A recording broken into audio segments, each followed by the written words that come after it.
An America-based motorcycle company known as Global has set up shop in India, started local production, and has just launched a 280 cubic centimeters cruiser for the Indian market.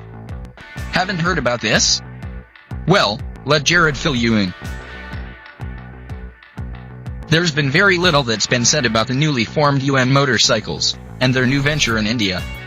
And, believe me, I was as much in the dark as the rest of you. So I did some research on this new company that claims to be an American bike manufacturer. The ultimate truth, though, is that United Motors, have never really been an American motorcycle manufacturer. They are indeed an American bike company, but they've never manufactured their own motorcycles inside the US. They would simply import Hyosung bikes from Korea and Jincheng motorcycles from China, and then rebadge them as motorcycles and sell them in the US and Latin American markets. Unfortunately, their business model didn't do so well, and they had to shut shop in the US in February 2010. Here, in India, we first heard of motorcycles in 2013 when Lohiya Auto, famous for their e-rickshaws, entered into a 50-50 joint venture with Global. The newly formed company then opened a factory in Koshikar, Uttarakhand, and began producing a sub-300cc cruiser for the Indian market, which will also be exported internationally.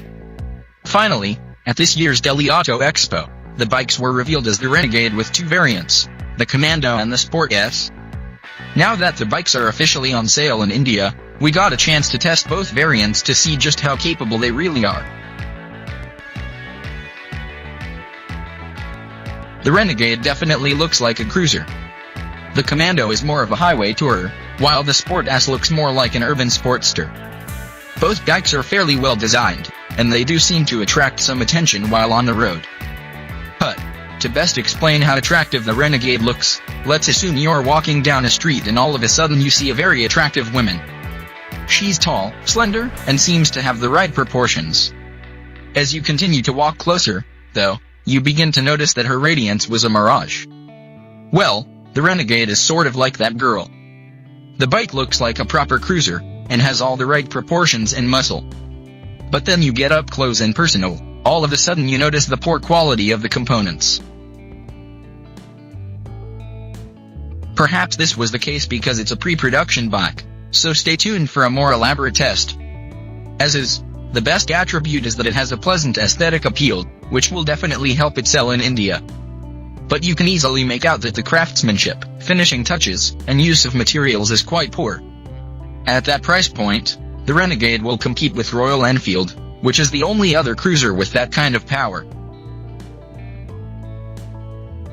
The Renegade gets a single-cylinder 280 cubic centimeters liquid-cooled engine, which gets 24 bhp of power, almost equivalent to the 500 cubic centimeters Royal Enfield Classic.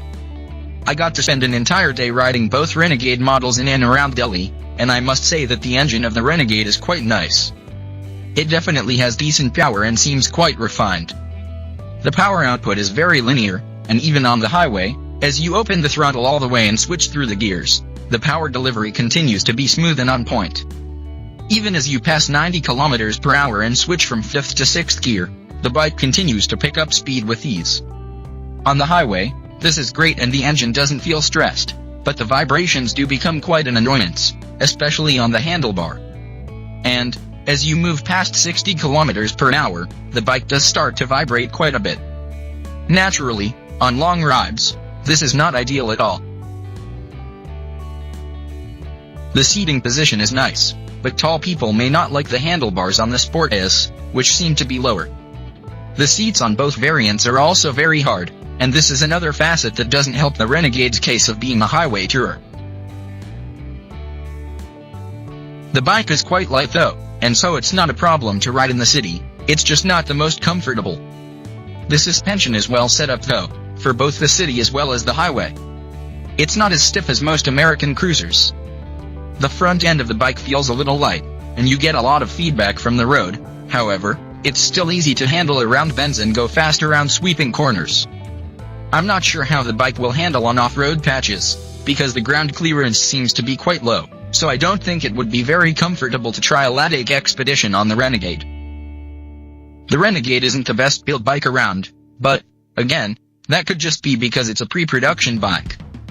Either way, it'll certainly give young men big egos, because it certainly does have that muscle American cruiser appeal. But that's the only thing American about this motorcycle.